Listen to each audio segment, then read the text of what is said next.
Hello students, आज हम exercise 5.2 का क्वेश्चन नंबर 19 सोल्व करेंगे। तो स्टूडेंट सबसे पहले इसकी स्टेटमेंट को समझ लेते हैं। तो स्टूडेंट स्टेटमेंट है, Subba Rao started work in 1995 at an annual salary of ₹5,000 and received an increment of ₹200 each year. In which year did his income reach 7,000। तो स्टूडेंट ये दिया गया है कि कोई सुब्बा राव है, वो आपका मतलब जो काम स्टार्ट करता है किसी स्टार्टेड वर्क इन 1995 यानी कि 1995 में उसने काम स्टार्ट किया और उसकी एनुअल सैलरी मतलब पूरे साल की सैलरी इतनी है 5,000 है। और वो इंक्रीमेंट मतलब हर साल उसकी सैलरी में 200 रुपये का इंक्रीमेंट होता है। मतलब जैसे अगर आप 5,000 है तो 200 रुपये का इंक्रीमेंट होगा, फिर अगले साल फिर 200 का होगा, फिर अगले साल फिर 200 का होगा। तो जैसे 5,000 है फर्स्ट ईयर में तो 5,000 रहेगी, फिर उसकी सैलरी कितनी हो जाएगी स्टूडेंट, 200 उसमें ऐड हो जाएंगे, फिर जो सैलरी आएगी फिर उसमें फिर 200 ऐड हो जाएंगे, क्योंकि पिछली वाली सैलरी तो उसके पास है ही और 200 रुपये हर साल ऐड होते चले जाएंगे।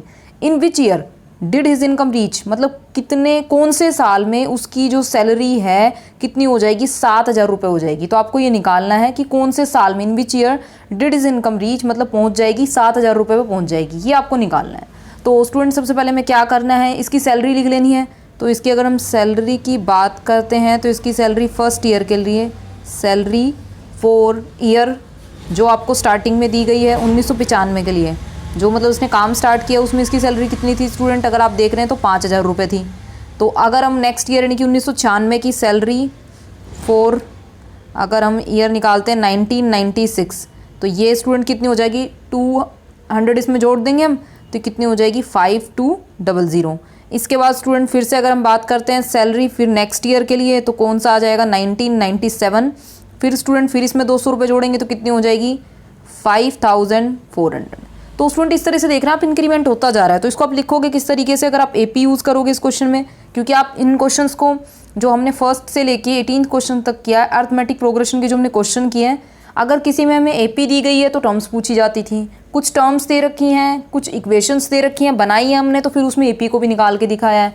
कुछ टर्म्स लास्ट में आपसे क्वेश्चन में करना क्या होता है, आपको मे बी किसी क्वेश्चन में मैंने आपको एपी को फाइंड करके दिखाया था या किसी क्वेश्चन में किसी टर्म को भी फाइंड करके दिखाया था, लेकिन यहाँ पे ये पूछा गया है एपी से आपको क्वेश्चन सोल्व करना है, अर्थमेटिक प्रोग्रेशन से आप करेंगे, क्योंकि इसमें क्या स्टूडेंट 5,000 से स्टार्ट करके आप 7,000 पे जा रहे हो, तो हर साल 200 200 200 200 करने में आपको क्या लगता है, टाइम लगता है। और अगर आपके पास डायरेक्ट फॉर्मूला है एपी का, जो अर्थमेटिक प्रोग्रेशन का जर्नल फॉर्मूला है, उससे आप निकालोगे तो आप जल्दी से इस क्वेश्चन को निकाल सकते हो। अदरवाइज हम ऐड कर करके 7,000 पे जाएंगे, फिर हम काउंट करेंगे कितने साल बाद या कौन से साल में इसकी सैलरी 7,000 होगी, लेकिन वो काफ़ी लंबा पड़ता है। तो स्टूडेंट हम क्या करते हैं, एपी अपनी लिख लेते हैं, क्योंकि आपको दिख रहा है यहाँ पे 5,000 था, फिर यहाँ पे क्योंकि 200 रुपये फिर बढ़ गए, फिर इसमें फिर 200 बढ़ गए, क्योंकि आपको क्लियरली दिया हुआ है हर साल 200 बढ़ते हैं, तब आप इसमें एपी का यूज़ कर पा रहे हो। लेकिन अगर इंक्रीमेंट घटता या बढ़ता रहता, कभी 200 कभी 400 कभी 600, तो आप एपी यूज़ नहीं कर सकते थे, क्योंकि फिर आपका कॉमन डिफरेंस सेम नहीं होता। इस तरीके से चलते चलते स्टूडेंट आप कहाँ पे पहुँचोगे, 7,000 रुपये पे पहुँचोगे। और ये आप 5,000 से स्टार्ट कर रहे हो, डी आपका कितना हो जाएगा स्टूडेंट, क्योंकि 200 आपको गिवन है और ये स्टूडेंट आपको यहाँ तक पहुँचना है, लेकिन कितने साल में, कौन से साल में आप यहाँ पे पहुँचोगे, इस इनकम पे पहुँचोगे। तो स्टूडेंट हम ये लेके चलते हैं कि इसे हम क्या लेके चलेंगे, nth टर्म लेके चलेंगे। हम मान लेते हैं कि n ईयर्स के बाद इसकी सैलरी, आफ्टर n ईयर्स इसकी सैलरी कितनी हो जाएगी, 7,000 हो जाएगी। तो स्टूडेंट हम nth टर्म ले लेते हैं कि इसको 7,000 को, जो 7,000 आपको दिया गया है, मतलब यहाँ पे आपको इस n की वैल्यू फाइंड करनी है, कौन से साल में या कितने साल बाद आपकी सैलरी, हम ये निकाल रहे हैं कितने साल बाद आपकी सैलरी कितनी हो जाएगी, 7,000 हो जाएगी। तो स्टूडेंट सबसे पहले आपने ए लिख लिया, क्योंकि आपको फर्स्ट आपको सैलरी गिवन है, कहाँ से स्टार्ट किया था उसने 5,000 से, और एनुअल इसकी जो इंक्रीमेंट है वो आप लिख सकते हो 200। अब हम लिख लेते हैं अपना जर्नल फॉर्मूला जिसकी हमें यहाँ पे ज़रूरत है, तो a + n-1d। Student in questions में ना कैलकुलेशन आपको काफ़ी कम है, लेकिन अगर आपका कॉन्सेप्ट क्लियर है तो आप इन क्वेश्चंस को जल्दी कर सकते हो। कैलकुलेशन इनमें काफ़ी, इसमें इतनी लंबी चौड़ी कैलकुलेशन नहीं है। ये स्टूडेंट n की वैल्यू आपको निकालनी है, डी स्टूडेंट आपका 200 है। अब स्टूडेंट इसे कैलकुलेट कर लेते हैं। सबसे पहले तो क्या है, ये आपको 7,000 और माइनस में 5,000, ये लेफ्ट साइड में अरेंज हो गया आपका, which is equals to n-1 multiply by student कितना है आपका 200।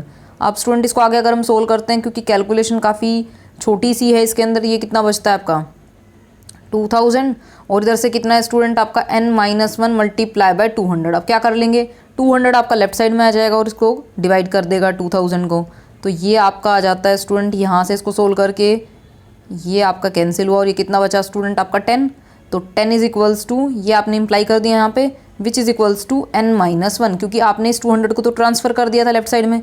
अब ये 10 और ये माइनस का 1 यहाँ पे राइट साइड में है, तो 10 + 1 आपका ये लेफ्ट साइड में अरेंज हो गया, जो -1 था +1 हो गया, which is equals to n। तो n की वैल्यू स्टूडेंट यहाँ से आ जाती है 11।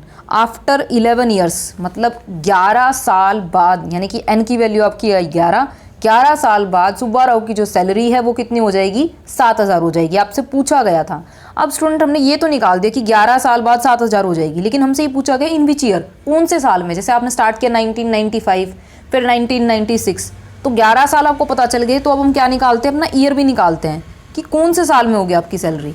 तो स्टूडेंट अब हम यहाँ पे लिखते हैं, देखो 1995 से स्टार्ट किया आपने, फिर आप गए 1996 पे। अब इस तरीके से देखो स्टूडेंट, इनमें अगर हम एपी देखें, अगर हम यहाँ पे देखते हैं कि 1995 है, फिर 1996 है, 1997 आएगा, इस तरीके से चलेगी आपकी एपी। एक साल का गैप आ रहा है, तो स्टूडेंट इसके अंदर हम लेके चलते हैं ए इज़ इक्वल्स टू 1995 और डी इज़ इक्वल्स टू आप लेके चलोगे स्टूडेंट 1, क्योंकि एक साल का डिफरेंस है। और यहाँ पे स्टूडेंट आपको एन की वैल्यू 11, मतलब मुझे 11 साल बाद की बात करनी है, यहाँ पे ईयर निकालना है आपको। वैसे तो आप काउंट करके भी निकाल सकते थे कि आप 11 साल बाद, पहले 1995 था उसको छोड़ के उसके 11 साल बाद वाली फटाफट बता देते हैं। लेकिन स्टूडेंट अब हम क्या कर रहे हैं यहाँ से, अगर हम एपी जानते, जो हमें एपी का जनरल फॉर्मूला अगर पता है तो उसे यूज़ करते हो, आसानी से निकाल लेंगे इसी काम को। तो स्टूडेंट ए की वैल्यू कितनी होगी, 1995 आपके पास, यहाँ से बचा आपका n-1, यानी कि 11 था, 11 - 1 कितना हो जाएगा 10। डी की वैल्यू स्टूडेंट आपके पास कितनी है 1, तो 1995 ये कितना आएगा 10 ही आएगा मल्टीप्लाई होके 1 से, ये कितना हो जाएगा स्टूडेंट 2005, यानी कि 2005 में सुब्बाराव की सैलरी कितनी हो जाती है स्टूडेंट 7000 हो जाती है। मतलब 11 साल बाद 2005 में उसकी सैलरी कितनी हो जाती है स्टूडेंट 7000 हो जाती है। स्टूडेंट आपसे जितना क्वेश्चन में पूछा जाता है, इन विच ईयर पूछा है तो आपने ये निकाल के भी एक्स्ट्रा में दिखा दिया। अगर ये पूछा जाता है कितने साल बाद होगी, सिर्फ यही पूछा जाता है तो आप 11 साल ही आंसर दोगे। तो स्टूडेंट आपको क्लियर हो चुका होगा कि 11 साल बाद उन 2005 में, और काम स्टार्ट किया था उसने यहाँ से, और 2005 में उसकी सैलरी कितनी हो जाएगी 7000। तो स्टूडेंट वैसे तो मैंने इस क्वेश्चन में काफ़ी क्लियर करते हुए आपको सारे कॉन्सेप्ट समझाए हैं, लेकिन अगर फिर भी आपको इसमें कोई डाउट रहता है तो आप कमेंट सेक्शन में पूछ सकते हैं। और बस इन क्वेश्चंस में स्टूडेंट आपको ध्यान क्या रखना है कि आपकी इक्वेशन आपसे सही बननी चाहिए। जो आपको गिवन है उसको आप मतलब अगर समझते हुए बिल्कुल लिखते हैं, कॉन्सेप्ट आपका क्लियर है, तो एपी में जो यहाँ पे अगर आपकी एपी बन गई ठीक है, लेकिन यहाँ पे कैलकुलेशन इतनी है नहीं, तो काम कहाँ बनता है, आपकी इक्वेशन आपको समझ में आनी चाहिए जो क्वेश्चन में गिवन है। लेकिन स्टूडेंट अगर फिर भी आपको थोड़ा बहुत इसमें डाउट रह जाता है तो आप कमेंट सेक्शन में क्वेश्चंस कर सकते हैं। आने वाली वीडियोज़ में हम एक्सरसाइज 5.2 के क्वेश्चंस को कंटिन्यू करेंगे। थैंक्स।